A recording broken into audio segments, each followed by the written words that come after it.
এর আগে আপনাদেরকে 3 দিন আগে যে কথা বলেছিলাম লোকসভায় দাঁড়িয়ে, আজকে কলকাতায় ফিরে 3 দিন হয়ে যাওয়ার পরে দেখতে পাচ্ছি যে সেই প্রস্তাবে, আমি মনে করি এটা যথেষ্ট স্বচ্ছ প্রস্তাব, সেই প্রস্তাবে আজ পর্যন্ত সরকারের দিক থেকে কোনো সাড়া পায়নি।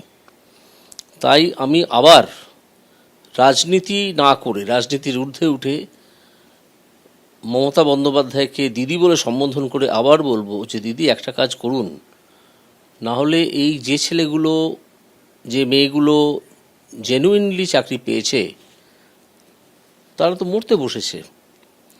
যে কাজটা করতে বলছি সেটা হচ্ছে যে সিবিআই যে মাদার ডিস্ক উদ্ধার করেছিল, যেখানে সব ওএমআর শিট আছে, সেই ওএমআর শিটগুলো পাবলিশ করে দিন। এই ওএমআর শিটগুলো স্কুল সার্ভিস কমিশন বলেছে যে সিবিআই যেহেতু উদ্ধার করেছে আমরা এটাকে ডিনাই করছি না, এইটুকু বলেছে। স্কুল সার্ভিস কমিশন বলুক যে এই ওএমআর শিটগুলোই আসল ওএমআর শিটের ছবি, এই যে ছবিগুলো তারা যে মাদার ডিস্কটা উদ্ধার করেছে, এবং এটা পাবলিশ করে দেওয়া হোক। এই পাবলিশ থেকে বোঝা যাবে একটা বিরাট সংখ্যক ক্যান্ডিডেট তারা সাদা খাতা জমা দিয়েছে বা ভুলভাল প্রশ্নের উত্তর লিখে বেশি নম্বর পেয়েছে, এগুলো সব বুঝে নেওয়া সম্ভব। আপনি যেটা বলছেন সেটা অত্যন্ত সহজ একটা সমাধান।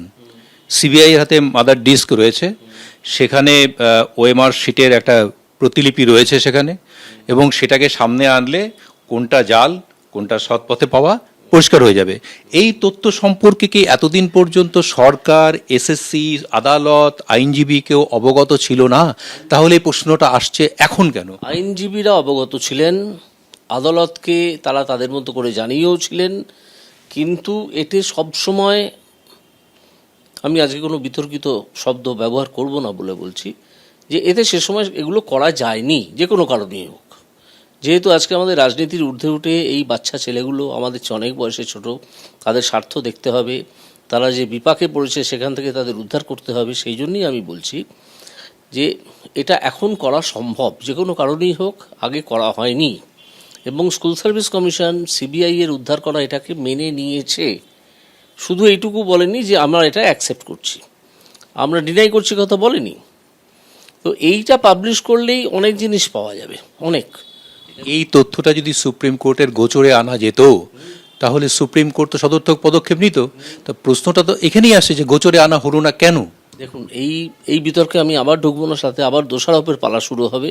আমি আজকে সেদিনের মতো আজকেও কোনো দোষারোপের পালাগান আমি শুরু করতে চাই না, এটা করলেই করা যায়, সেটা করছি না। আমি শুধু বলছি যে দিদি আপনি ওইটা পাবলিশ করার নির্দেশ দিন, তাহলেই দুধ কা দুধ পানি কা পানি হয়ে যাবে। এবং সেখানে আবার এই যে ক্যান্ডিডেটগুলো পাশ করে চাকরি করে পেয়েছে, জেনুইন ক্যান্ডিডেটগুলো, তাদেরকে আবার পরীক্ষায় বসার যে নির্দেশ সুপ্রিম কোর্ট দিয়েছে, আবার পরীক্ষায় বসতে হবে না। সিবিআই 2 জায়গা থেকে উদ্ধার করেছে, 2টো জায়গা থেকে করে সেটাকে ট্যালি করে দেখিয়ে দিয়েছে যে দুটোই এক। সুতরাং এখানে জালিয়াতির কিছু নেই। যাকে কাজটা দেওয়া হয়েছিল তার কাছ থেকে উদ্ধার করেছে, তিনি যাকে সাবকন্ট্রাক্টে কাজটা দিয়েছিলেন তার কাছ থেকে উদ্ধার করেছে, দুটোকে মিলিয়ে দেখে নিয়েছে দুটোই এক। তার মানে এদিকে আসল ডকুমেন্ট হার্ড কপিগুলো তো পুড়িয়ে ফেলেছে, তাহলে এখন আছে শুধুমাত্র ওই স্ক্যান কপি। এইটা শুধু স্কুল সার্ভিস কমিশনকে অ্যাকসেপ্ট করতে হবে যে হ্যাঁ যেটা সিবিআই উদ্ধার করেছে এটাকে আমরা অ্যাকসেপ্ট করে নিচ্ছি। শুধু এইটুকু বললেই 80% কাজ হয়ে যায়। শুধু এইটুকু বলার অভাবেই এই জটিলতার মাথাচাড়া দিল। একদম একদম। কেন বলা হলো না, কি বলা হলো না, আমি আজকে সেই প্রশ্নে যাচ্ছি না। পরে হয়তো 2 দিন 3 দিন বাদে আমি সেই প্রশ্নে আরও পরিষ্কারভাবে আপনাদেরকে বলতে পারবো, এবং তখন কিছুটা হয়তো আক্রমণাত্মক হলেও হতে পারি। এবং এই যারা আজকে কথা বলছেন, বড় বড় কথা বলছেন, তারা কেউ কিন্তু আমার চেয়ে বেশি এই বিষয়টা জানেন না, কেউ জানেন না। আপনি চাইছেন সরকার এখন আদালতে যাক এবং আবেদন করুক? এটা আমি চাইছি যে সরকার আগে একটা সদর্থক পদক্ষেপ, এই ওএমআর শিট থেকে, এই ডিস্ক থেকে ওএমআর শিটগুলো পাবলিশ করে দিক, দিয়ে সেইটা নিয়ে তার একটা এফিডেভিট করে একটা ছোট্ট রিভিউ অ্যাপ্লিকেশন করুক। সরকারকে যেতে বলছি না, যে কোনো ক্যান্ডিডেটও যেতে পারে, এটা পাবলিশ হয়ে গেলে যে কোনো ক্যান্ডিডেট বা 5-7জন ক্যান্ডিডেট একটা গ্রুপ তারা তৈরি করে নেবে, নিয়ে স্কুল সার্ভিস কমিশনকে কপি দেবে, গভর্নমেন্টকে কপি দেবে, দিয়ে তারা নিজেরাও গিয়ে বলতে পারে যে হুজুর এটা রিভিউ করুন, কারণ এটা তখন দেয়া হয়নি, আমরা দিইনি তা তো নয়, স্কুল সার্ভিস কমিশনের দেওয়ার কথা ছিল বা রাজ্য সরকার দেওয়ার কথা ছিল, তারা দেয়নি বা দিতে পারেনি। ঠিক আছে, তো এই যদি হয় তাহলে আমার ধারণা এই যে বৃহৎ সংখ্যক ছাত্রছাত্রী যারা জেনুইনলি পাস করেছে তাদেরকে আবার পরীক্ষায় বসার যে অগ্নি পরীক্ষা সেখানটায় যেতে হবে না, ইন্টারভিউ থেকে শুরু করতে পারবে, এবং তাদের যে মার্কসগুলো কোন পরীক্ষায় কত পেয়েছে সে তো আজ থেকে 5 বছর আগে যা ছিল আজকেও তাই আছে, সেখানে তো আর কেউ কিছু চেঞ্জ করতে পারছে না, সেইটাই হবে। আর ইন্টারভিউতে কিছু প্রশ্ন হবে, এই করে আবার একটা লিস্ট, আমি প্যানেল বলবো না, লিস্ট তৈরি করে বলে দেওয়া সম্ভব যে এরা হচ্ছে জেনুইন, এবং এর বাইরে যারা আছে সেটাকেও সহজেই বাদ দেওয়া যাবে, কারণ বাইরে আছে 4 ধরনের লোক, যারা শূন্য খাতা জমা দিয়েছে, যারা এক্সপায়ার প্যানেল থেকে পেয়েছে, এরকম আরও 2টো ক্লাস, যারা ফেল করেছে। আবার দিদির কাছে আবেদন জানাচ্ছি, দিদি আপনার কাছে আমি করজোড়ে আবেদন জানাচ্ছি, এই ছেলেগুলোকে আর ভোগাবেন না, তারা অনেক ভুগেছে, আর নয়। এইবার এটাকে দ্রুত একটা কমিটি আমি তৈরি করতে সাজেস্ট করেছি, এবার ওনারা তাতে কাকে রাখবেন না রাখবেন তা আমি জানি না, তবে আমি ব্যক্তিগতভাবে থাকতে ইচ্ছুক এই কারণে যে আমি প্রথম থেকে শেষ অবধি বিষয়টা জানি, কারণ প্রথম এই ধরনের মামলা আমি শুনতে শুরু করেছিলাম।